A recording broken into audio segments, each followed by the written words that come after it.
एक आईएएस अधिकारी की पत्नी के साथ लगातार 2 साल रेप होता है और वह कुछ नहीं कर पाती है। जब उसका मन नहीं भरता तो उसकी मां, भतीजी और 2 नौकरानियों के साथ भी रेप करता है। बार बार गर्भपात न कराना पड़े इसलिए उसे नसबंदी तक करानी पड़ी। ये सब हो रहा था लालू यादव के शासन में और करने वाले थे आरजेडी विधायक हेमलता यादव के बेटे मृत्युंजय यादव। वहीं हेमलता यादव ने फोटोज और वीडियोस की धमकी देकर चंपा विश्वास को चुप रहने के लिए मजबूर किया।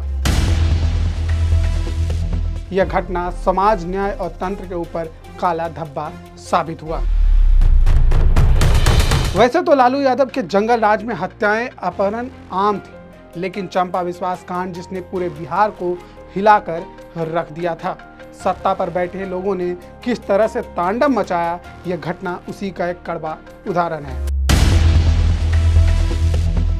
ऐसे ही नहीं, उस समय को जंगल राज कहा जाता है।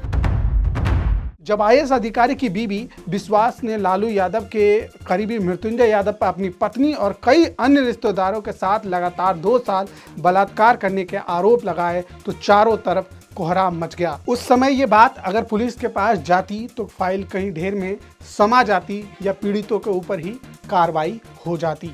लेकिन मामला तब सुर्खियों में आया जब चंपा विश्वास ने बिहार के तत्कालीन राज्यपाल सुंदर सिंह भंडारी को पत्र लिखकर न्याय की गुहार लगाई।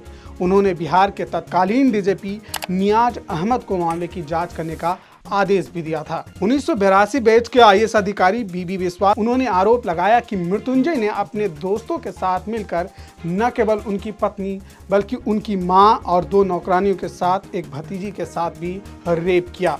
उस समय चंपा विश्वास की उम्र 30 वर्ष थी। चंपा विश्वास को एक बार गर्भपात कराना पड़ा। बार बार बलात्कार से गर्भवती होने के कारण उसे नसबंदी तक करानी पड़ी। चंपा ने अपनी शिकायत में कहा कि बगल में रहने वाले एक अधिकारी और उसकी पत्नी ने उन्हें बुलाया और अपने क्वार्टर में ले गए। वहां पहले से ही मृत्युंजय और हेमलता बैठे थे। उन्होंने चंपा को मृत्युंजय के साथ बंद कर दिया, जहां उसके साथ बलात्कार किया गया। आरोप है कि हेमलता ने उसे धमकी दी कि अगर उसने इस घटना के बारे में किसी को बताया, उसके परिवार के सदस्यों को मार दिया जाएगा, उसकी आपत्तिजनक तस्वीरें सार्वजनिक कर दी जाएगी। फिर एक दिन मृत्युंजय फिर अपनी मां और कुछ लोगों के साथ आया। उसके पास कैमरा भी था। मृत्युंजय ने फिर उसके साथ उसी समय बलात्कार किया। दिसंबर 1995 में एक बार फिर मृत्युंजय आया और उसने रसोई में चंपा विश्वास की मां को देखा। उसने उसकी मां को गले लगाया, चूमा, जिससे वो डर गई। उसने चंपा को तुरंत उसके फ्लैट में जाने को कहा। उसने चंपा विश्वास की भतीजी कल्याणी के साथ भी बलात्कार किया। उसने अपनी नौकरानी को बुलाया और बीबी विश्वास को नशीला पदार्थ खिला दिया। मृत्युंजय ने कई दोस्तों के साथ मिलकर बलात्कार किया। 2010 में पटना हाईकोर्ट ने हेमलता यादव और मृत्युंजय को चंपा विश्वास बलात्कार मामले में बरी करने के ट्रायल कोर्ट में फैसले को पलट दिया था। आरोपियों ने आरोप लगाया कि आरजेडी और बीजेपी के बीच लड़ाई ने उन्हें बलि का बकरा बनाया है। उन्होंने आरोप लगाया कि राजद के कई बड़े नेताओं को बचाने के लिए उन्हें फंसाया गया।